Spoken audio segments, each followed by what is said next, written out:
My name's Dave DeBow, founder of MoneyPartnerFormula.com, and this show is built for everyday real estate investors who are actively doing deals and looking to scale using other people's money. So if you're an active real estate investor and you want to get featured on this show to talk about your own real estate and capital raising experiences, then just go to daveinterviewsyou.com. Now let's get rolling with this episode, and remember to subscribe for daily interview content. Have you ever been frustrated because you've needed some cash, you've needed some financing to do a renovation, to do some construction, you needed a bridge loan, something along those lines, and the banks and the lenders were being too persnickety? Well, that's a challenge that today's guest, Loren Wernette, had a couple of years ago. He built up a portfolio. He had quite a good portfolio going. He was doing some flips, he was doing renovations and stuff, but he was having trouble sometimes getting financing. So instead of just crying in a cereal, he decided to do something about it, and he started his own private lending company. And to date, he's been doing this for a couple of years. He's helped loan out millions of dollars to other real estate investors on a short-term basis, and he's getting himself and his investor partners a very good return by doing it. So Loren, welcome to the show. Great to have you. Yeah, I'm excited to be here. All right. So give us a little bit of the backstory about when you just got sick and tired, what happened, and how you kind of came up with this idea. Yeah. So I was like a lot of people, just working in W-2 and decided to get into real estate. So I bought some rental properties, bought 65 rental properties over the course of about 3 years.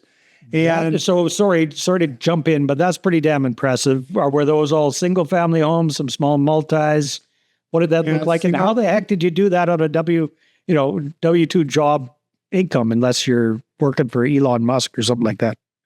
So the answer to that is it was mostly single family homes, some small multifamily, and a couple of large 8 and 10 unit buildings. Nice. And the way I did that was a lot of just hard work. That was getting up at 5 a.m, working all morning, working at my W-2 all day, and then working until 10 o'clock at night for 2 years. Just grinding it out, because that's what you've got to do to get to the point where you can be comfortable. And how I funded all that was we basically developed a network of private money investors. So these are folks that are regular folks. They have W-2s. They don't want to get up at 5 o'clock in the morning and work. But they want to put their money into real estate. Yeah. And so they would come to us, and usually the conversation would start like this. Hey, I want to have rental properties. How do I do that? And then I would explain everything that goes into a rental property, and they would go, I like my life. Would you like to take my money and invest it instead and just pay me? And so we end up getting about $10 million worth of capital raised over the course of a couple of years and put into those properties.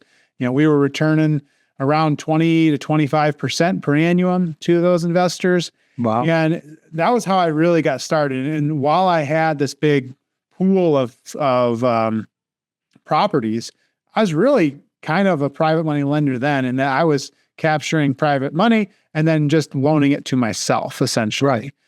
So were you doing those? Were you doing those loans as joint venture partnerships, or were you doing it more as just like debt, or how did you structure those initial investments? So those initial loans were structured as lending trusts. So we would basically create a lending trust, and that would allow multiple parties to come into it and basically all hold the same first position deed of trust on the property. And they would get an interest rate and then an equity stake in the property that we would have, 5 years or so. And so if we refinanced or if we sold, they were getting a kicker at the back end based on how well the market performed, how well we bought the properties, how well we managed the properties. Nice. Very, very smart. Okay. I can see that being appealing. Okay. So you did. So why stop doing that? Or maybe you are still doing that, but why pivot into the whole kind of private money world yourself, becoming a hard money lender? So I think everybody should stop what they're doing at least once a year and think, what do I want to be in 10 years? Right. And do the things that I'm doing now get me to that goal? And when I looked at what I wanted my life to be like in 10 years, I did not see it being someone that managed 1,000 units and dealt with the day-to-day of that and managed people and property managers and all that. That was just not what I envisioned for my life.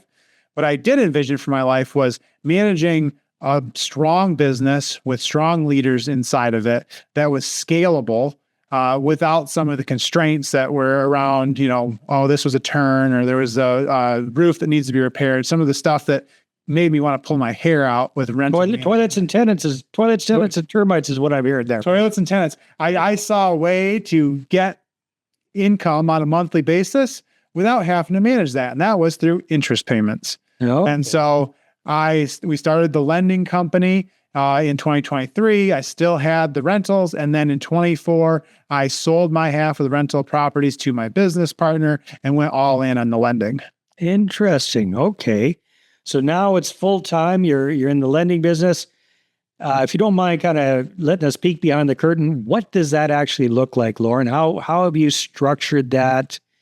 Is it through a fund? If so, what kind of a fund? And what are you offering your clients who are borrowing money from you? What are you offering your investors who are providing the capital? How does that kind of show us how that all works? Yeah. So since you're exactly right, we started a fund. And so before we started the fund, we were doing the same thing, lending trust. We would find a loan, we'd find investors to match it with, we'd put them together. We would keep a spread, if the loan was at 24% or something, and then we lent them on or borrow the money at 15, we were keeping that spread. It got to the point where I wasn't sure exactly how much money was in each of my investors' pockets. And so it became hard for me to say, yes, Mr. Borrower, I have money and I can lend it to you. And so we started a fund in 2024 for the exact purpose of raising capital into that. And we not only were able to have a better visibility, a better scalability, but also allowed us to pay our investors better. Because before, with the lending trust that we were doing, we were just paying a flat interest rate. Now we were able to pay a pref and do a profit share. So the more profitable the company is, the more better returns our investors are getting. And so currently with our debt fund, we are paying 15% preferred returns and a 60-40 profit split. Last year, we did just over 20% annualized returns for an investor. And with a target, just generally, we target 18% annualized returns for our investors. So playing devil's advocate here for a second, Loren, that sounds like credit card type rates that you have to be charging your borrowers. So who are these folks? What are they typically borrowing for? How long are they borrowing for? What kind of interest rates are they paying? Give me an idea of how that side works. Sure. So our borrowers, we're not doing fix and flip, typical construction loan, that type of thing that are longer term and low interest. Our borrowers are developers, builders, and flippers, primarily in North Carolina, South Carolina, and Georgia. And they have a specific problem. They need cash to either finish a project or start a project. Mm-hmm. And they need it relatively quickly and for a short period of time. Our average loan length is 143 days. And what they're going to do is they're going to come in and say, hey, I need $50,000 to finish this project off. And so we will say, okay, what do you have as a performing asset or free and clear land that we can put a second position on or a first position on? And then we'll use that as cross collateral, get them the capital. They will use it for a short period of time, get their project finished, and then pay us back. At that point, then they can choose to either have that second position just wiped out and satisfied, or we can leave it on, won't charge them for anything. But the next time they need a loan, for a short period of time for about that amount of money, then we can issue that just in a couple of days, because all we have to do is a title refresh, look at the values real quick, and we already have the collateral established. Very, very smart. So what kind of interest rates do you typically charge? Yeah, so for a first position, we're looking at anywhere between 20 and 28%, depending on the project. And for a second position, you're looking at around 3 points a month. So it seems real expensive until you think, I only need it for 6 weeks. And who else is going to lend you $200,000 for 6 weeks in 5 business days? Yeah, fair enough. No, that makes sense. Hey there, if you're a capital raiser, a syndicator, or a fund manager, and you're looking for a steady flow of incoming accredited investor leads, then go ahead, grab a free copy of my new book, How to Get 20 Accredited Investor Meetings Every Month Without Cold Calling, Networking, or Chasing People. You can get that at 20accreditedinvestorsbook.com. Again, that's the number 20accreditedinvestorsbook.com. Now, okay, that's that. Yeah.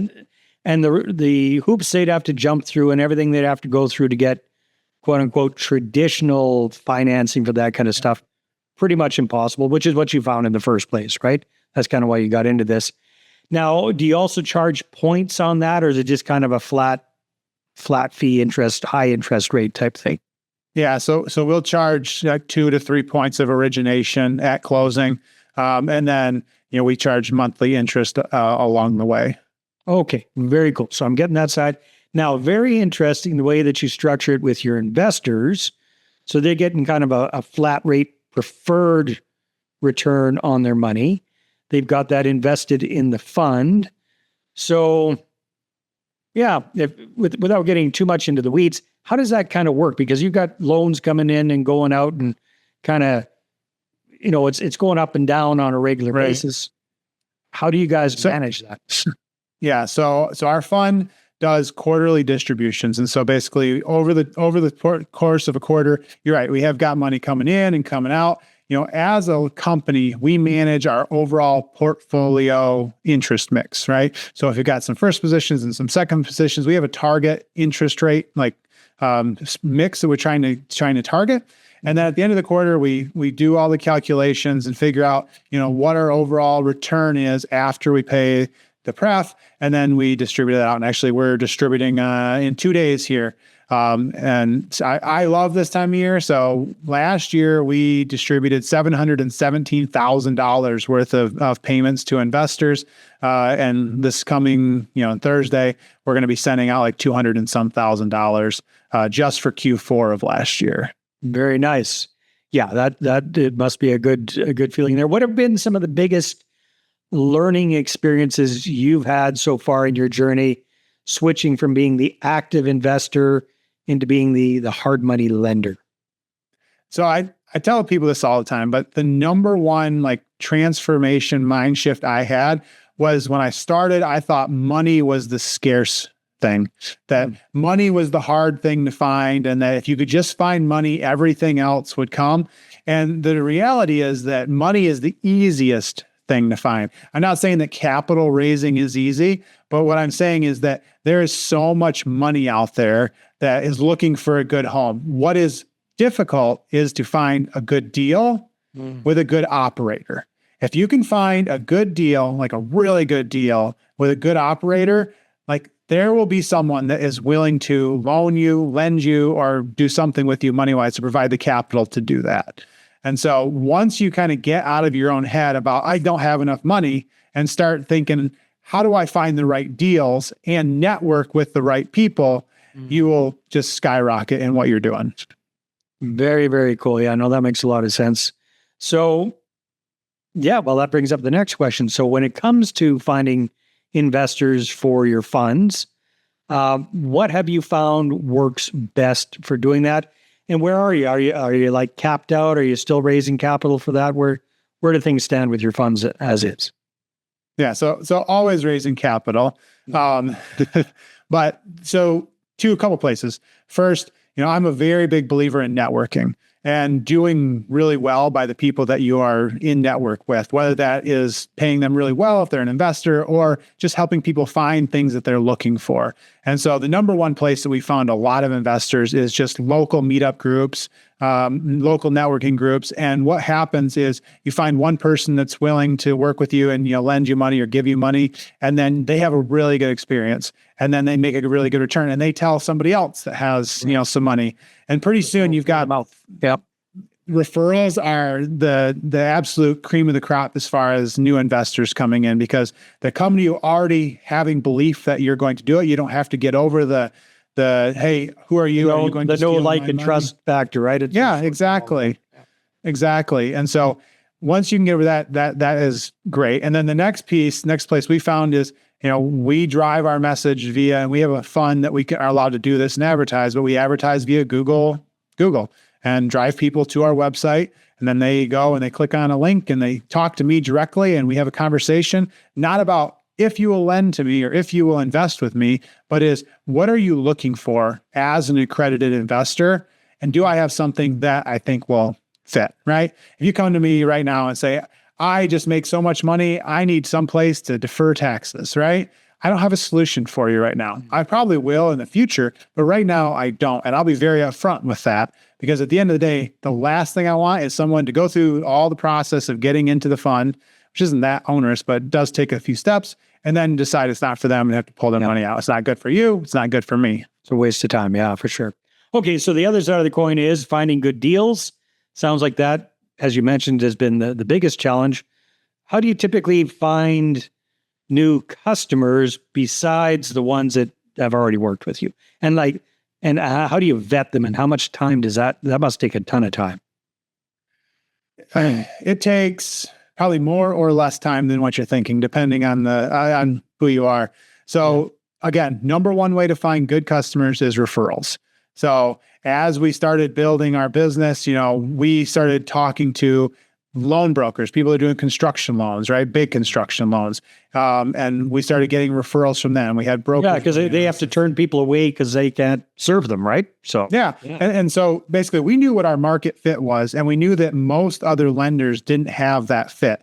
And so telling them like, hey, if you have customers that have this need, like bring them to us, right? And in some cases, we'll pay a point, for bringing them to us. If it and you're non-competitive because they can't serve them anyhow. So you're offering a solution. Right. And then in a lot of cases, like once you get that good customer, you do a good loan with them, then they have a good experience. They're going to tell their friend, because these builders and these good flippers, they all travel, and I wouldn't say they travel, but they all know other people in that same space at that same level. And so they'll be having some conversation with somebody at lunch. This happened last summer. Really good builders having a conversation with another builder I didn't know at lunch. Ended up getting a phone call from my borrower. Then an hour later, got a phone call from the other guy. Ended up putting a $600,000 loan out within 3 weeks.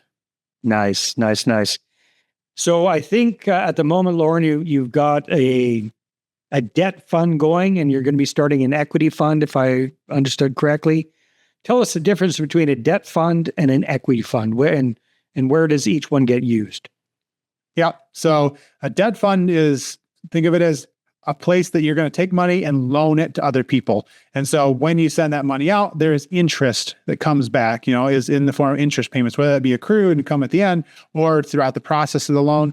An equity fund is those monies go into some property, some project that has equity. And so you're taking an equity stake in that project. So for our equity fund, we partner with experienced builders that are capital constrained, allow them to raise or find projects, build projects, and sell projects. We bring the cash for the down payment, for the float, for all that stuff, and then we split the profits at the end.